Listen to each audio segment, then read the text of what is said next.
actualidad, espectáculos, negocios, deportes, todo en TV Radio Miami, la nueva televisión. Agustín Rangugli, un periodista sin libreto.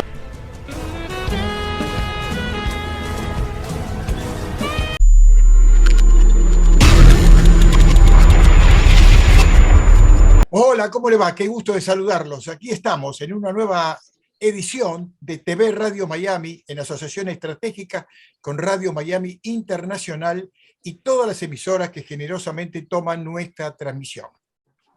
Como lo hago habitualmente, saludo a Radio Francia Internacional, a La Voz de América, a Radio Mercosur, Radio Naciones Unidas, Radio Vaticano, un cordial saludo al Papa Francisco, y también nos toman desde Punta del Este en Uruguay a través de Enrique Llamas de Madariaga. A todos ellos, muchas gracias. El tema Perú nos tiene realmente concentrados. El tema Perú, evidentemente, como un gran país de América Latina, está pasando momentos muy difíciles de hace bastante tiempo. Tengo en línea a Jorge González, asesor político. ¿Cómo te va, Jorge? Bienvenido. Gracias por la invitación. Yo estoy aquí en Miami, estoy atendiendo la 20ª cumbre latinoamericana y bueno, tenemos el tema de la ruptura constitucional. Tenemos un presidente que quiso dar un golpe de Estado y que solamente duró 2 horas 47 segundos, ¿no? Ya vamos a entrar de lleno en esto porque tenemos a Carlos Jaico, que es abogado, ex secretario general de la presidencia, un hombre que evidentemente tiene una gran experiencia, fue secretario precisamente del gabinete del señor presidente. Quiero darle la bienvenida, entonces, por favor. Muchas gracias. ¿Cómo estás? Mucho gusto saludarte, Carlos. Agustín, un gusto de estar acá en el programa. Saludos, Jorge. Y bueno, desde Lima, Perú, darles un gran saludo y abrazo a todos los que nos están viendo y escuchando en estos momentos. Acabamos de recibir una declaración del grupo IDEA. IDEA es la Iniciativa Democrática de España y las Américas. Ahí hacen constar, a propósito del quiebre constitucional con el presidente Pedro Castillo, expresidente ya mismo, con manifiesto desprecio por los elementos esenciales y componentes fundamentales de la experiencia de la democracia tal y como constan en la Carta Democrática Interamericana. El comentario de esta carta es realmente dura, así que nos interesaría mucho, Carlos, que tú nos des la opinión, teniendo en cuenta tu experiencia acompañando al expresidente. Bueno, es lamentable que un presidente incurra en este tipo de delitos, como lo es, pues, disolver el Congreso. El Perú no había vivido esto desde el año 1992, quiere decir que hace 30 años que no vivíamos la ruptura del orden constitucional. Sin embargo, lo que hemos vivido nosotros el día de ayer ha demostrado claramente que las instituciones del Perú están fortalecidas. ¿En qué sentido? De que ni bien Pedro Castillo emitió este comunicado de disolver el Congreso, a la hora ya estaba siendo vacado por el Congreso de la República. Entonces eso nos demuestra la fortaleza de nuestras instituciones y sobre todo esa capacidad de reacción que hemos tenido, lo cual pues pone al Perú como un ejemplo, diría yo, en materia de institucionalidad y de democracia. Tú que formaste parte de los asesores del presidente, del expresidente Pedro Castillo, ¿cuáles fueron las razones claves para este golpe? Bueno, la verdad yo estuve con él hasta el mes de enero. Mi renuncia fue el 1 de febrero, precisamente porque pues, le advertí a él tempranamente de la existencia de un círculo mafioso, corrupto, el cual él debía, pues, para el cual debía tomar ciertas acciones, lo cual él no hizo al final. ¿Por qué digo esto? Porque llegamos a un momento en la historia en que todo lo que dije ese 1 de febrero de este año se ha corroborado. La historia me da la razón Y pues ahora llegamos a un momento en que Castillo, con unos asesores y gente, ministros, que lo único que han hecho ha sido pues venderle tiempo y sobre todo hacer lo que vive en una realidad paralela, fuera de todo control, fuera de toda razonabilidad, y eso precisamente es a lo que lo llevó a redactar esta carta, porque lo ha hecho con sus ministros, no lo ha hecho solo, y que sobre todo dé ese golpe a la institucionalidad en el Perú, lo cual yo considero pues ha sido el peor error, no solamente de él, sino de todos aquellos que lo han acompañado pues en esta aventura trágica. Carlos, ¿tú crees que el presidente estaba convencido de dar el paso que dio antes de que lo destituyeran? Porque se lo vio con un temblor evidente en sus manos, con una gran incertidumbre. Exactamente, se le veía temblando y eso demostraba que no solamente no estaba seguro, sino que él sabía las consecuencias de lo que estaba haciendo. Él sabía exactamente las consecuencias, sabía que eso es cárcel. En el Perú, romper el orden constitucional es inmediatamente pues pasible de una pena que puede ir de 25 a 30 años.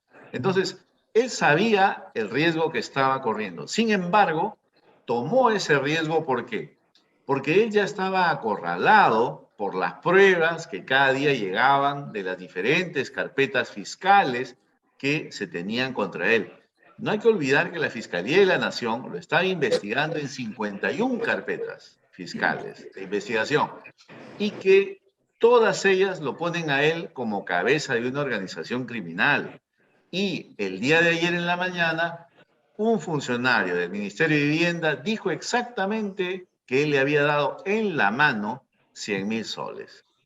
Esa era la prueba contundente de que sí, él había estado en actos de corrupción, que sabía y que por lo tanto no podía pues decir o alegar que desconocimiento o que eran terceros que estaban actuando a sus espaldas o tomando su nombre.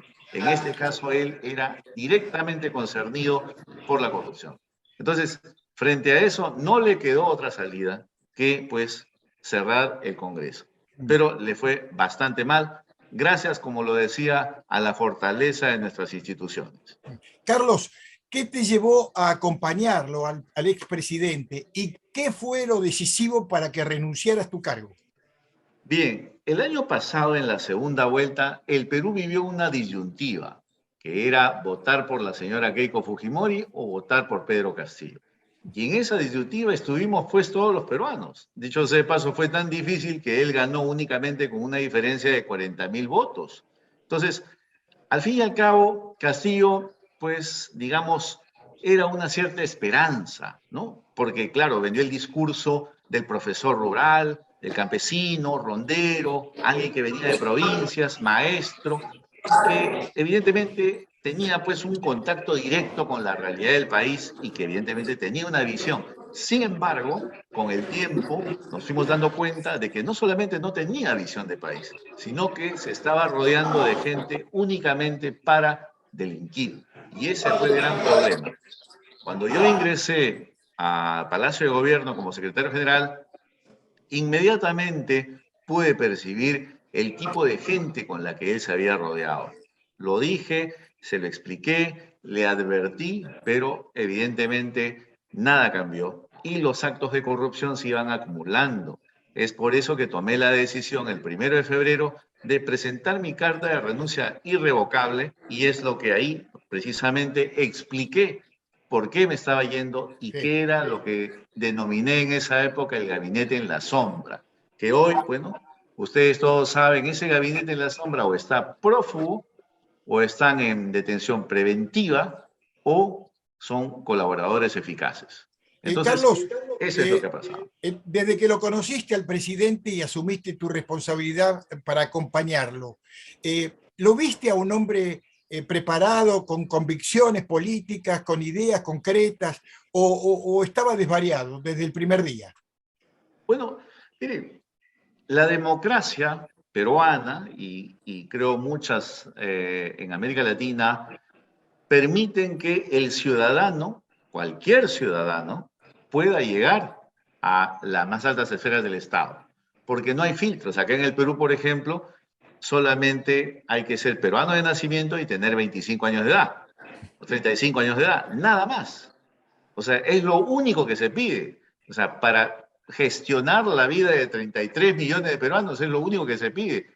Para ser director en una empresa se pide, pues, experiencia, diplomas, formaciones diversas. Pero acá no. Entonces, llegó, todos estábamos conscientes de que él no, pues, dominaba lo que es la gestión pública y sobre todo los grandes temas de lo que es, por ejemplo, relaciones internacionales del Perú. Había que apoyarlo, porque apoyándolo a él, se apoyaba también a la gestión del país. Pero nos dimos cuenta que él no tenía ese ánimo de cambiar, de enterarse o de, por ejemplo, instruirse. Y es por eso que llegamos a esa famosa entrevista que tuvo con Fernando del Rincón, en la que prácticamente, pues, vapuleado. sí, o sea, fue vapuleado y o sea, se desnudó totalmente el desconocimiento que él tenía de los temas principales del país. Entonces, ya fuimos dando cuenta que evidentemente no había un espíritu de cambio y eso, creo yo, ha sido pues una de las razones también para que él caiga en este círculo de corrupción. Bien. Jorge, te estamos escuchando. Por favor, adelante. Mira, yo creo que el análisis que nos hace llegar Carlos Jaico de Perú, en su experiencia como analista político y también como abogado, ha sido preciso. Y lo que yo había señalado anteriormente en uno de mis ensayos es la bipolaridad política, ¿no? Y creo que Castillo representaba esa bipolaridad, ¿no? Un discurso hacia afuera, pero un comportamiento totalmente en contra del sistema democrático. La ruptura constitucional que llevó al país por 2 horas 47 minutos, ¿no? Y que puso en tela de juicio el sistema democrático, el aparato del Estado, nos ha puesto en evidencia de que el Congreso, ¿no? Y también los elementos democráticos, las instituciones democráticas tuvieron que responder sobre este comportamiento, ¿no?, anárquico, ¿no?, que viola los derechos principales de la Constitución y también los derechos de los ciudadanos, tanto de los que vivimos, de los que viven en Perú y los que vivimos en el exterior, ¿no? Ahora creo que hay una tranquilidad constitucional y los peruanos creo que podemos tomar un nuevo camino para conseguir la estabilidad política y la gobernabilidad, que es lo más importante que los peruanos en el exterior estamos esperando de este nuevo gobierno, ¿no? Es la primera vez que tenemos una presidenta mujer en la historia política del Perú y esto también es un paso adelante. Y respecto de la nueva presidenta Dina Boluarte, ¿qué características tiene, Carlos? Y si es que la conoces, ¿qué no puedes hablar de ella? Sí, conozco a Dina Boluarte, la nueva presidenta del Perú, y de verdad que yo debo decir que es un gran orgullo, porque ella es, pues, la primera presidenta del Perú, si se quiere ver así, y me parece que tiene una gran responsabilidad por delante. Ella no solamente ha sido testigo de lo que ha pasado con el gobierno de Pedro Castillo, sino que también, creo yo, en esta etapa que le toca a ella gestionar los destinos del país, va a tener esa responsabilidad de convocar, pues, a la mejor gente, ¿no? A aquellos peruanos y peruanas capaces para que puedan asumir ese honor que es gestionar, pues, el desarrollo de nuestra patria. Yo creo que ella tiene esa visión, tiene esa calidad, esa facultad y lo va a hacer bastante bien. Evidentemente, no van a faltar los problemas, las relaciones con el Congreso, pero le diré una cosa. Eso siempre existe, eso no es nuevo. Las relaciones del legislativo con el ejecutivo siempre son tirantes y hay que llevarlas, digamos, de cierta manera. Más aún ella ahora que enfrenta un Congreso donde no tiene bancada. Ella no tiene bancada. Ella ha sido, digamos, ella pertenecía al Partido Perú Libre, pero ya no pertenece más y no está aliada con ninguna otra bancada. Entonces, la relación va a tener que ser bien trabajada, tender puentes y sobre todo consensuar. Yo creo que eso ella lo va a saber hacer y sobre todo va a nombrar, pues, un primer ministro que sepa y que tenga estas cualidades, ¿no? Entonces, yo de verdad tengo el mejor de los conceptos y el mejor de los auspicios para lo que venga del gobierno de Dina Boluarte. Lo que tendrá que tener el espíritu y la actitud para poder salir de esta crisis política institucional, ¿no? Exactamente, o sea, ella tiene la capacidad para hacerlo, pero precisamente también tiene que darse cuenta de que lo que ha vivido, lo que ha visto, no es lo que ella debe repetir. Precisamente acá. Por ejemplo, una de las grandes maneras que tenía los allegados a Castillo era de penetrar los ministerios para hacer prácticamente una fábrica de empleos, poniendo a gente que evidentemente no tenía la formación necesaria. Ahora, esa gente evidentemente no la va a ayudar a ella a gobernar, con lo cual va a tener que hacer una pequeña limpieza a ese nivel para dotarse de funcionarios que sí conozcan, pues, los temas grandes del Estado. Por ejemplo, mire usted, no es normal que hayan habido 4 licitaciones para comprar urea para el Perú. Urea, ¿eh? Es algo que no es tan difícil. 4 licitaciones hayan caído únicamente por la ineficacia de esta gente. ¿Cómo están nuestros agricultores ahora? Pues en una posición bastante difícil. Lo puedo decir, por ejemplo, con respecto también a la educación. El presupuesto de educación se ha quedado en menos del 50%, y eso que él ya tiene 15 meses de gestión. Entonces, podría continuar. Entonces, ella debe asumir que la gente que está actualmente en los ministerios, pues no es la que más cualidades tiene, y deberá prescindir de ellos para llamar a aquellos que sí tienen las capacidades para poder sacar al país adelante. Bien. Jorge, tu última reflexión. Mira, los peruanos en el exterior vemos que nuestra nueva presidenta, no, lo que tendrá que hacer es llamar a un gabinete de consenso de todas las fuerzas políticas y también rectificar, no nombrar ministros a los congresistas, porque los congresistas fueron elegidos para cumplir una función legislativa. Exacto. No para cumplir una función ejecutiva. O sea, no puedes tener un congresista que hoy funja de ministro y mañana funja también de legislador. Ese es un conflicto de intereses, a pesar de que la Constitución peruana lo permite, pero ese conflicto de intereses ha creado muchas trabas y muchos problemas para tomar las decisiones.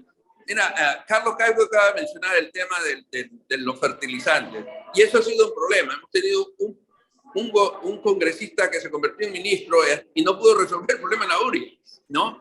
Y esos problemas creo que en adelante tenemos que resolverlos. Creo que los peruanos en el exterior tenemos una actitud positiva, ¿no? Esperemos que se fortalezca también nuestros consulados aquí en Miami, se pueda fortalecer el consulado de Miami y los consulados de todas partes del mundo, pero necesitamos una política de consenso nacional que suma todas las fuerzas, ¿no? Y yo creo que es muy importante eso.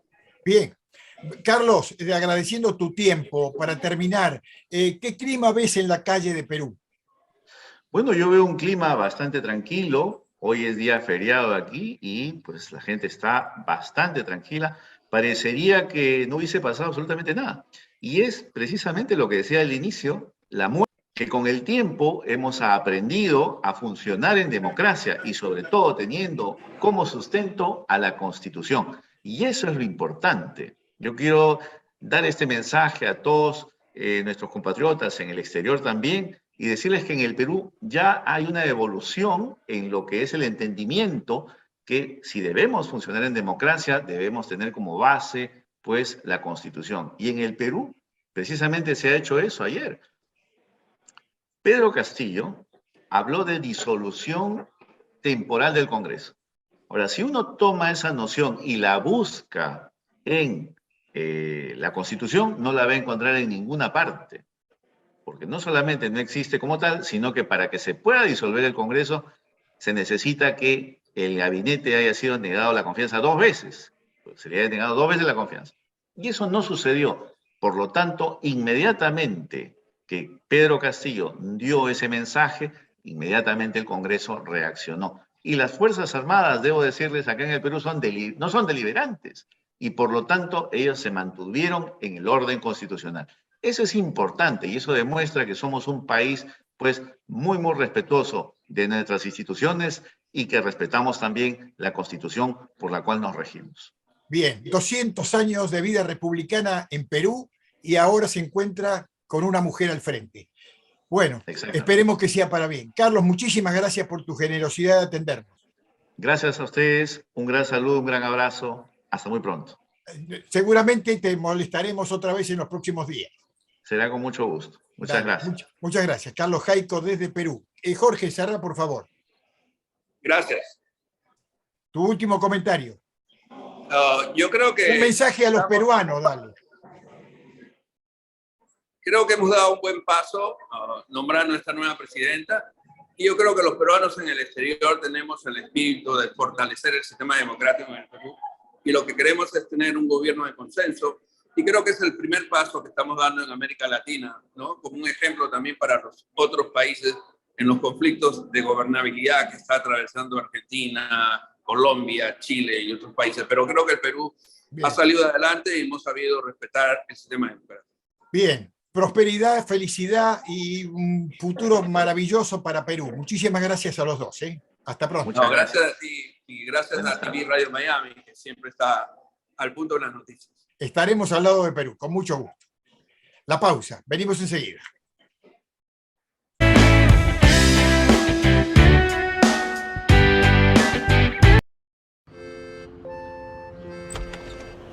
Buen día.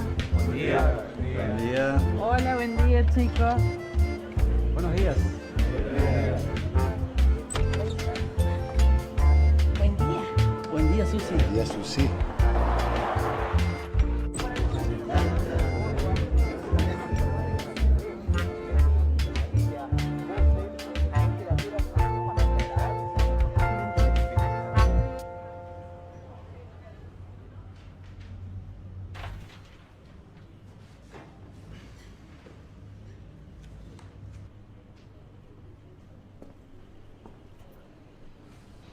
¿Saluda el señor o podemos dormir juntos?